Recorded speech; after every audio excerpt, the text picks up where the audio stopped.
Check the description for the following discount codes.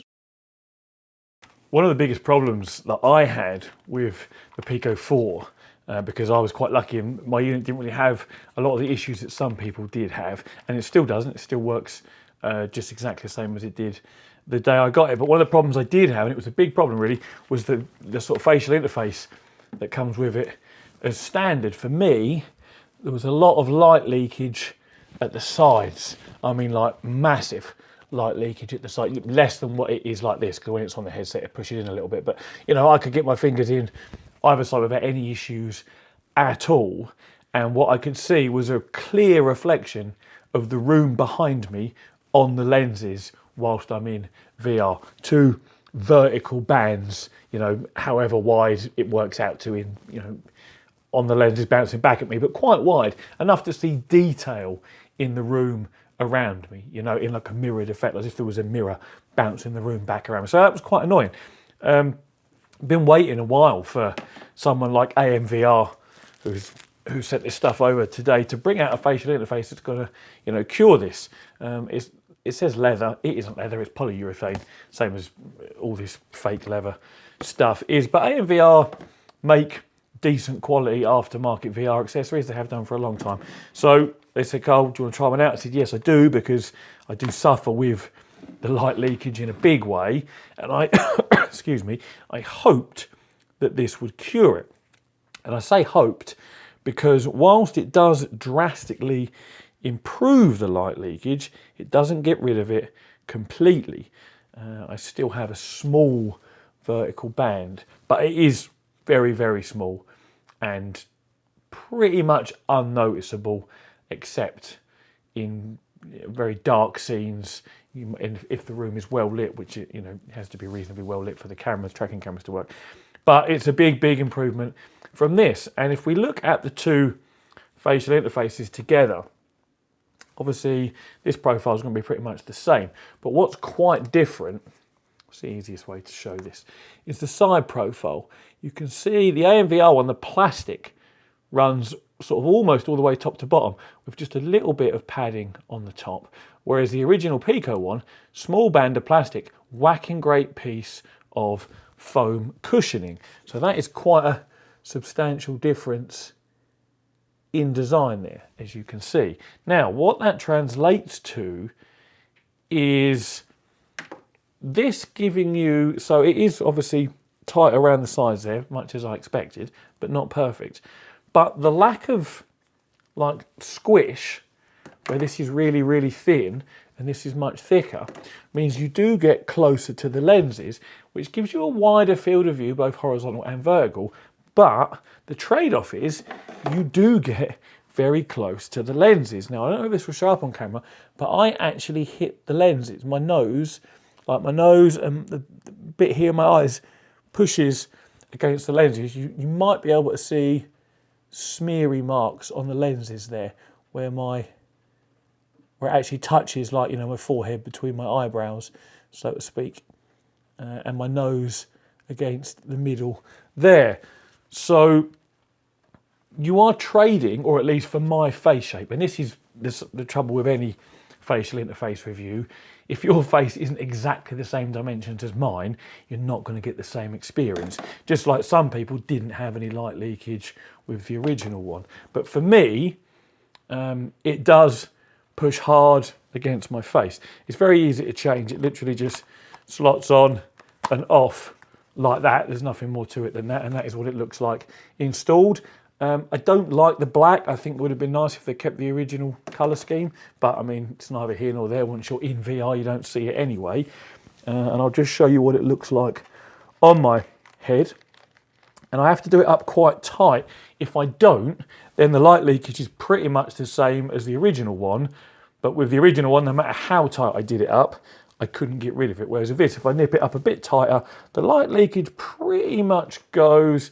I've got very, very slight bit that I can, because I've left it off at the moment, so it's a black screen, which is better for demonstrating to me the light coming in. Obviously, if you have a lot of light coming from the lenses at you, that will counteract the light that's coming in from behind. So I've got very, very slight vertical bars, ever so slightly, but what I am feeling here is very much the lenses against the bridge of my nose and against my sort of start of my forehead there. And I think I'm even feeling like the very top of the facial interface there is pushing against me. So like there really isn't much padding here. This thing actually comes off. Like, in fact, let's take it off of there. The actual polyurethane leather piece comes off. It's just velcroed on. This, I think, really needs to be thicker. You can see there's like nothing to it, and it's really soft and squishy, super, super thin. Now, as I say, for me, that lets what I think is probably the top of this here touch me there, because I mean that's what's going to be, yeah, so it is. Top of that touch me there, and as I showed you a second ago, you know, the tops of the lenses there, I really hope you can see the smeary marks where they're touching my face, because that will show you exactly where it's touching. Now also, if you have a whacking great IPD and those lenses are miles apart, you're not going to have that issue anyway. It will clear your nose. And again, this is all really subjective based on your face shape, size, dimensions, you know, and what have you. So it's one of those things where you kind of need to try it yourself really to see whether it works for you or not. Now, price-wise, currently they're only $12, which is like, I mean, it's almost throwaway money, isn't it? If you have a problem with the original one, whereby you get whacking great light leakage, for $12 US, you can buy this and you can try it out. I'll put a link in the description because it is currently on sale. So that, as I say, is going to be very subjective. You know, each to their own. It'll either fit you well or it won't. It also comes with a little cloth for wiping those smeary marks off the lenses where it hits your face. Obviously, they've thought about this, haven't they? The other thing they sent me was what they're calling knuckle style grips. We've all seen this before, you know, from one manufacturer or another for all the different controllers out there. They allow you to let go of the controller completely without it falling out of your hand. So here's the original wrist strap that you just get, that you would put around your wrist like that, so you could let it swing. But obviously if you let go of it, it does drop. So the idea of these ones, and the quality, you know, the quality of these, it feels really quite good actually. The facial interface, because of the actual soft padded bit, feels quite cheap because it's ever so thin and light. These actually feel really quite robust. Now they are handed left and right, so let's grab the right one because I'm going to be using the right controller to demonstrate this. I was a little concerned about how they would stay on because they clip on at the top there, and then they also clip on at the bottom here. And I thought, with a bit of like aggressive play, are they going to come off? Obviously, that's always the question you want to know, because the whole point of a strap is to stop your controller from flying off across the room and smashing into a TV or whatever else it might be. They're pretty easy to install. That is literally it, installed. Just clips on over the top there and slides on the bottom, and this little piece here, I may as well just unclip it to show you.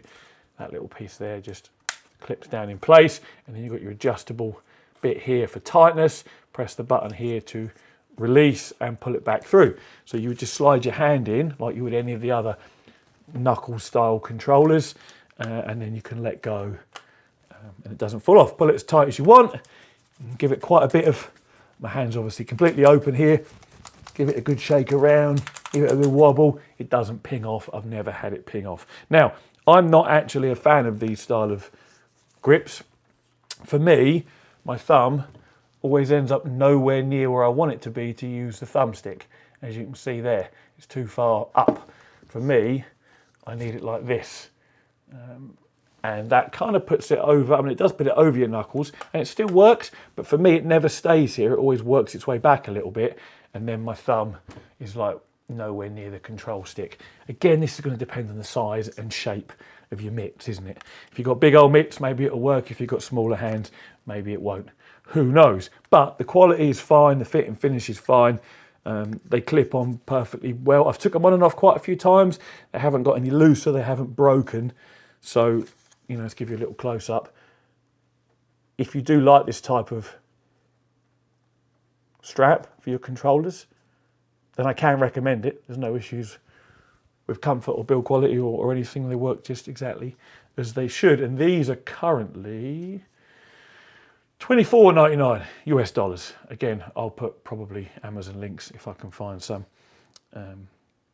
So they'll just redirect you to whatever country you're in.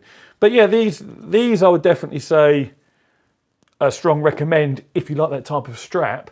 The facial interface, again, because it's so thin, you get the bonus of increased field of view, horizontal and vertical. But for me, nose and forehead catching around the top there. So that's just going to be down to how it fits your faces and noses and foreheads and whatever else, really, isn't it? But yeah, there'll be, you know, the actual plastic part of it itself is quite light and thin. I would say the original Pico one maybe feels a little bit better from a quality of plastic point of view. But ultimately, you know, what's it got? You've got a nose shroud as well. That sits fine on my nose. I had no issues with that. And that blocked out the light from below, just like it should. So, yeah, you're just going to have to take a punt, I guess, and see if it fits your face better than what the original one does. So, yeah, thanks to AMVR for posting these out to me. If you want to fancy trying any of these out, the links will be in the description. As always, thank you very much for watching, and take it easy.